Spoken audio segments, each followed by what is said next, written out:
ಬಹಳ ಖುಷಿ ಆಗೋದು ಅಂದ್ರೆ ಅವರೊಂದು ಡೆಮೋಕ್ರಸಿಯ ಬ್ಯೂಟಿ, ಜನತಂತ್ರದ ಸೊಬಗು. ಯಾಕೆ ಅಂದ್ರೆ ಏಕದಂ ಪ್ರಧಾನಮಂತ್ರಿ ಪಟ್ಟಕ್ಕೆ ಹೋದಾರಲ್ಲ.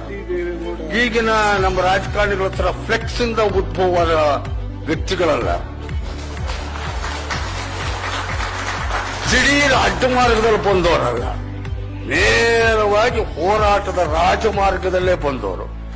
ಒಂದು PLD ಬ್ಯಾಂಕಿಂದ ತಾಲೂಕ್ ಬೋರ್ಡ್ ಮೆಂಬರ್ ಆಗಿ, ಒಬ್ಬ ಪಕ್ಷೇತರ ಶಾಸಕನಾಗಿ, ವಿರೋಧ ಪಕ್ಷದ ನಾಯಕನಾಗಿ, ಮಂತ್ರಿಯಾಗಿ, ಸಂಸದನಾಗಿ, ಮುಖ್ಯಮಂತ್ರಿಯಾಗಿ, ಪ್ರಧಾನಮಂತ್ರಿಯಾಗುವ ಈ ಆರೋಹಣ ಪ್ರಕ್ರಿಯೆ ಇದೆ. ಇದು ಬಹುಶಃ ಯಾರಿಗೂ ಸಾಧ್ಯ.